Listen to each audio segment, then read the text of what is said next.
So 18 minutes and still not infiltrated. So we're gonna call it non-infiltrating.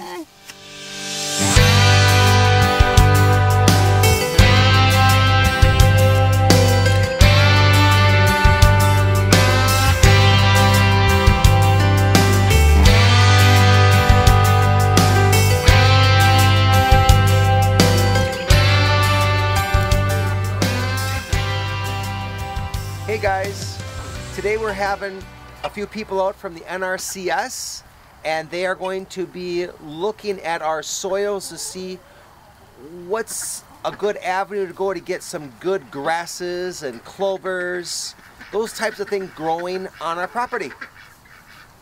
I would like to walk through this corner and then kind of just make a circle around so we can kind of hit the main, four corners of the property, see what's growing. This is the highest point for sure on the whole piece, and it kind of slopes down from here. And I'm remembering that over in this corner, like halfway down to the road, there's some real wet stuff, like potentially maybe even as close as 12 inches the water table on the Snap Plus map. And then I'm pretty sure down in that corner too there was another spot. So I wanted to head down there. I know it's drier now, but just to kind of take a look at it. And What are those? These fancy little devices? Yeah, besides just looking like a huge probe or something. That's pretty much what it is. It's a penetrometer, and you kind of see on it. So like this one has like a gauge. It measures like PSI. So whenever you push it down, Okay. you can see like right there I'm hitting 100. Just kind of like measures resistance, and Oh, you can tell if there's really? compaction in the soil by using these. This one's a little different. It doesn't have a gauge. The idea is that when you feel resistance, that's your compaction layer. That's the top of your compaction layer, and you can say that it's 3 inches, 6, 9, 11 inches Okay. deep is the top of the compaction layer, which is not bad. And then you keep going, and then you feel a different resistance, and that's the bottom of your compaction layer. Oh, So okay. just a little bit different. So far, so good. No complaints. If there was any, I wouldn't say them anyways. So I feel resistance right there. Uh-huh. Oh, And then I can... and then all of a sudden I saw it like gave then again. Yeah. Oh. So you can measure basically the width, the thickness of your compaction layer. Oh. You can see it on just a map. 1, 2, 3, 4, 5.5. That's 15, 16 inches. So I said 11 or 12 was the top, so it's about 4 inches compaction. So that's Was that good that's what or that not tells good? you. Was that good? It's lower compaction layer than I've seen in other places. Okay. But I mean that it's compacted so low. but so I mean he could tell you like how much compaction, right? Oh, okay. With the PSI part of it. With the PSI part. So like roots can't get past 300 PSI.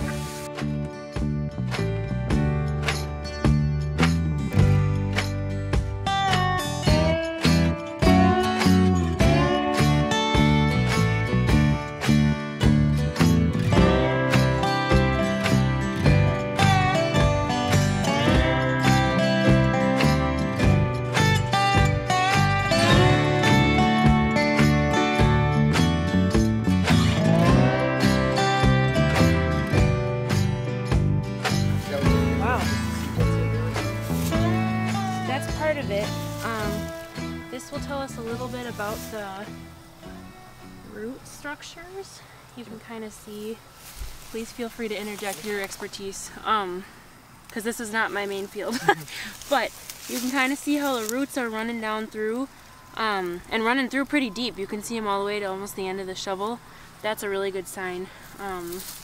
You can see some life in it, some macro life right there. That's really nice. You can also, the color of it, from what I understand, I'm learning about soil profiles and colors and things like this now. So this darker color though generally is more preferred, is that right? Correct. Okay. One thing to really look at is, so as we were pushing down with that penetrometer there, both Michael and I were kind of feeling a little bit of compaction still evident, kind of 4 to 6 inches down from where that conventional tillage system was. One thing we really look for is, you see how it's kind of broke up and it looks platey in there? So that's kind of like some evidence that there's still a little bit of compaction in there. Oh, okay. So soil, if you go down a little bit deeper, it should just be like aggregate. You should get like these chunks, rather than whenever you break it apart, you don't want it to break out in layers. Like that. So this is evidence that there was compaction in there. So even though it's really not that bad, because you can still kind of break it up pretty easy, there is still a little bit of evidence of that compaction in there. But if we were to look at that sheet, I don't think it's, I wouldn't make it super low at all. So even. Let's see. Minor, denser, platy layers. Yeah, so in that 3 to 4 range is where I would rank it. Okay. Good root structure, for sure. Yeah.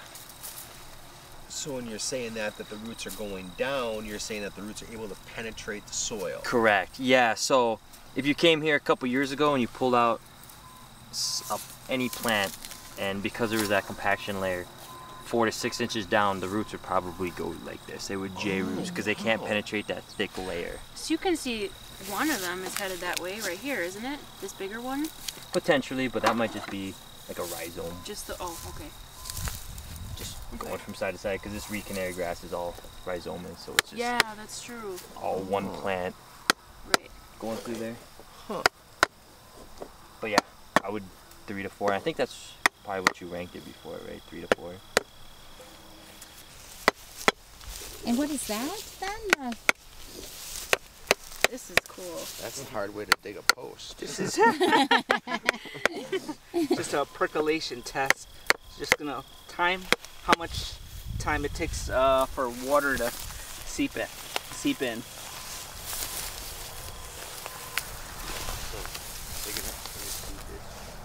Oh, you're gonna provide the water. See, I didn't know. When we do, when we plant apple trees, you know, you dig the hole then to see how well that is, and you put the water in. But I was like, where did you get water from? That's what we're trying to figure out. Oh. I don't know yet. This is just another soil test. Simple soil test.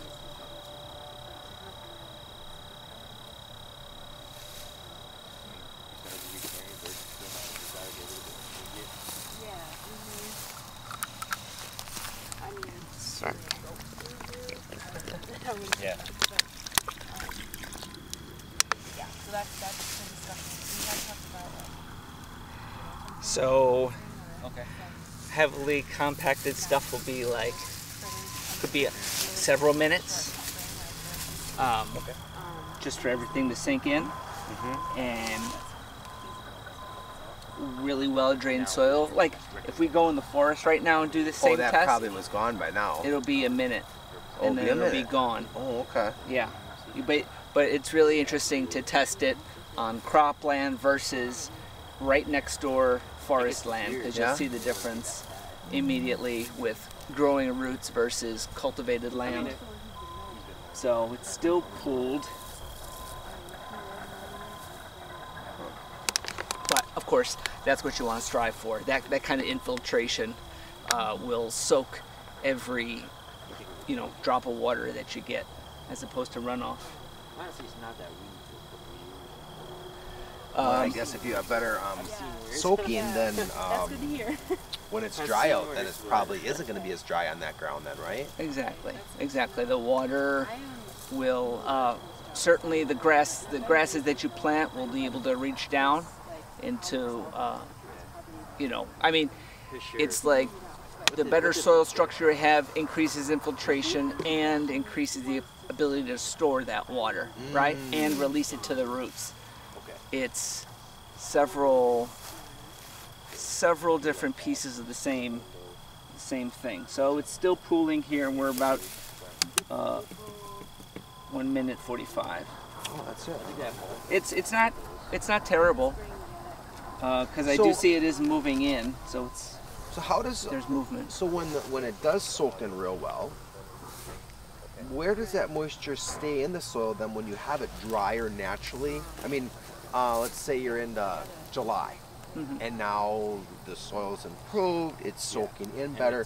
So when it's in the soil, then where does that water go then? It just cling to everything else around that? Or how does it? So it depends on if you do have roots, right? If you have a living root. So roots will take some of it up as transpire it, right? But in the organisms that you have in there, their mass is mainly water. So you're saving it in the mass of the microorganisms that you're cultivating essentially, as well as in the spaces between particles.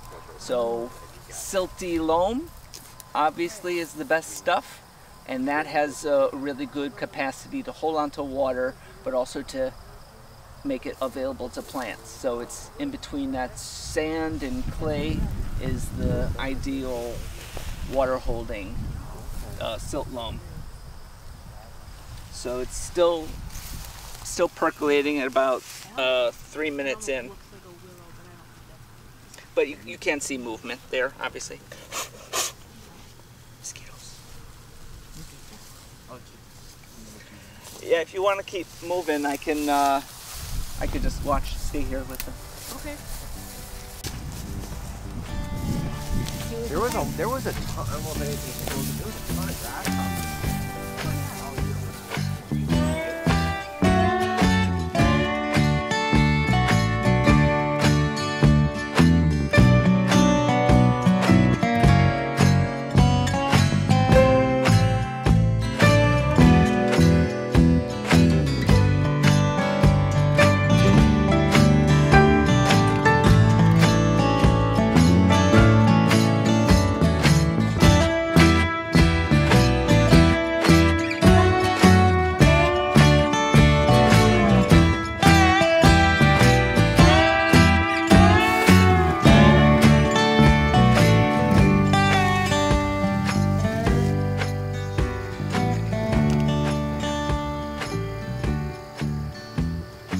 That might have been the best.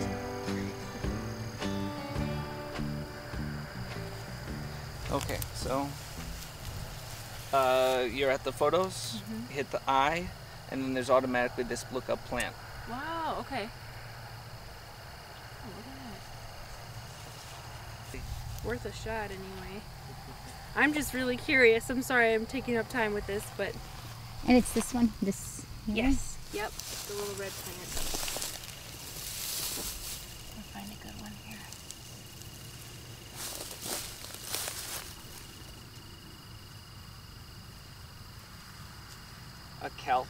A califa and amaranthus was the second one I got.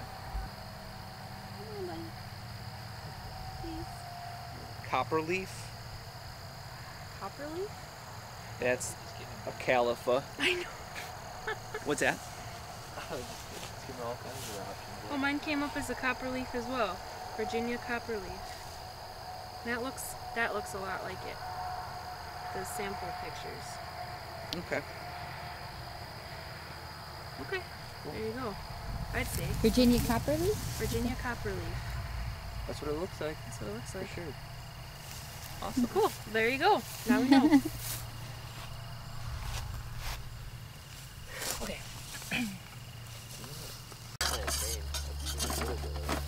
Yeah.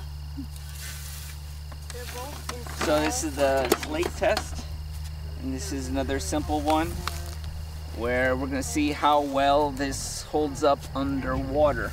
and they tend to have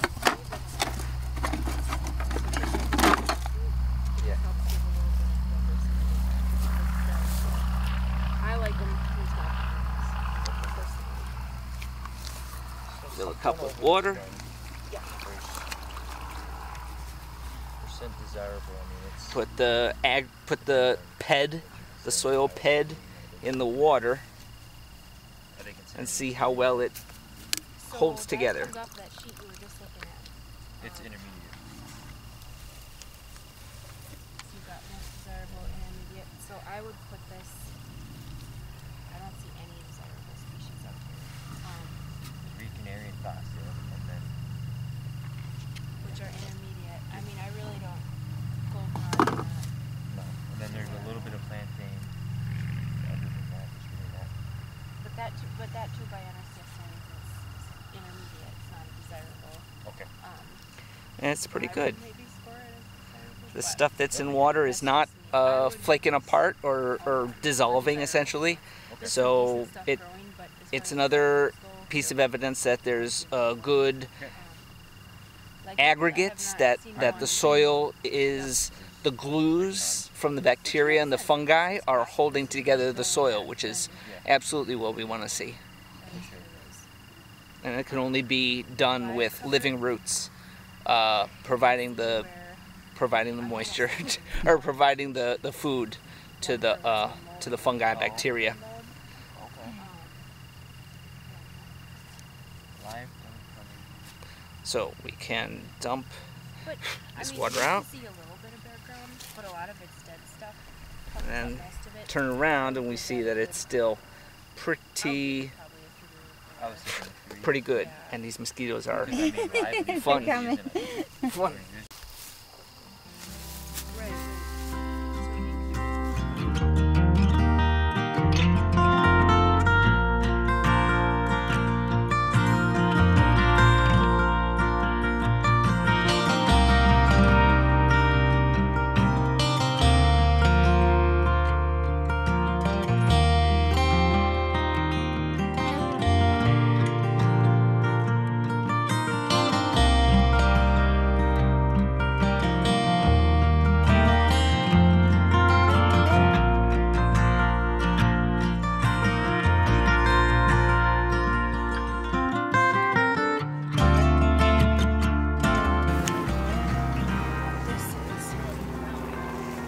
Do you guys know what this is?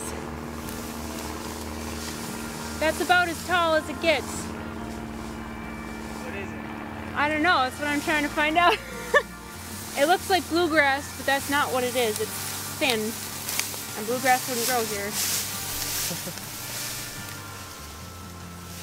I think somebody just told me what this is called like last week, and I can't remember what it is. I'm taking everything. This is like straight like monoculture reef canary. Yeah. Yep. Oh yeah, there's all the cat things. Back into the soil, or If we're gonna mow this stuff, I would mow it down more than it should be great. oh, okay. 2 inches, Okay. 4 inches, And would like a that be lawn. good to do? I mean, that would be something that would get it into the soil to break down better and. Yep. And Okay. discourage it from coming back quickly. So in the spring, if you were gonna be mowing, I would mow it down real short. Okay. So that it's kind of suppressed, and then you interseed in it and get Sure. everything else a chance to grow. But what we're talking about is this canary grass is, well, as you can see, it naturally over.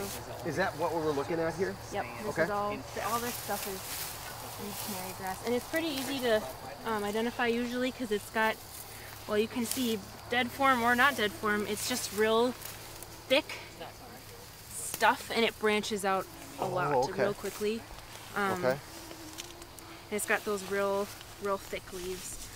Okay. So this is mostly, this stuff here is foxtail, and both canary grass and the foxtail, cattle will eat it, but Okay. it's not a super nutritious thing. It does tend to take over, and it's not considered a desirable species. Okay. But it's not a terrible thing to have in your pasture, like some, you know. But because, So- how did you say, because it's sod forming, it's hard to compete with it, I guess, is what I Yeah. thought of the picture I kind of got in my head, was it's hard to compete with that It's for interseeding. hard to get the seed to soil contact when it's sod forming because you don't. With the bunch grasses, if you've seen like some pastures, you got like the fescues and the orchard grasses, and you see like bunches and then bunches, lots of openings in the middle. In a typical pasture, that will be filled with like your legumes and like some other grasses that even some other sod forming grasses, but if you're trying to interseed into a pasture, it is hard with the sod forming because of that seed to soil contact. It needs that bare soil. It's got to hit it, and that sod really stops it from getting into it, essentially. So yes, exactly like you were thinking.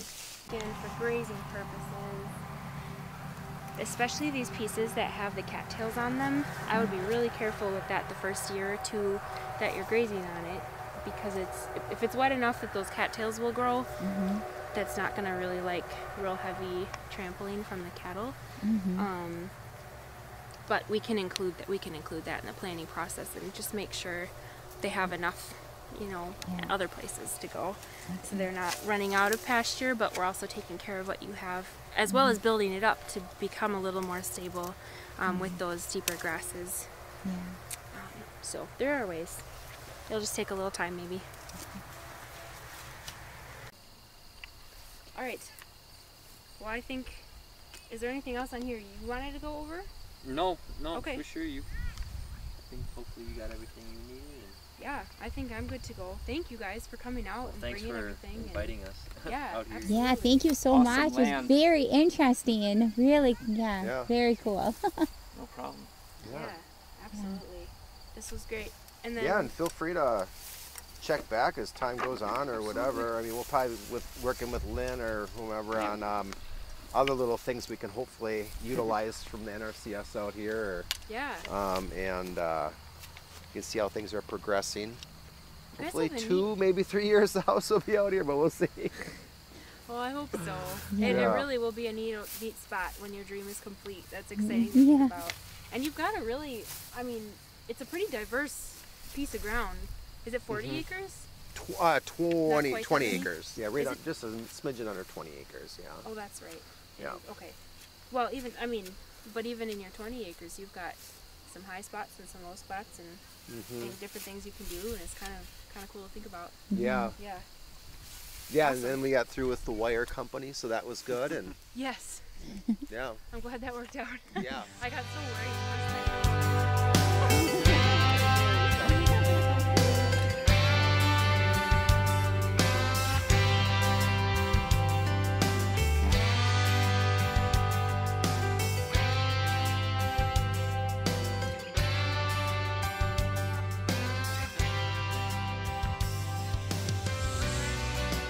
Thanks for watching, guys. See you on the next one.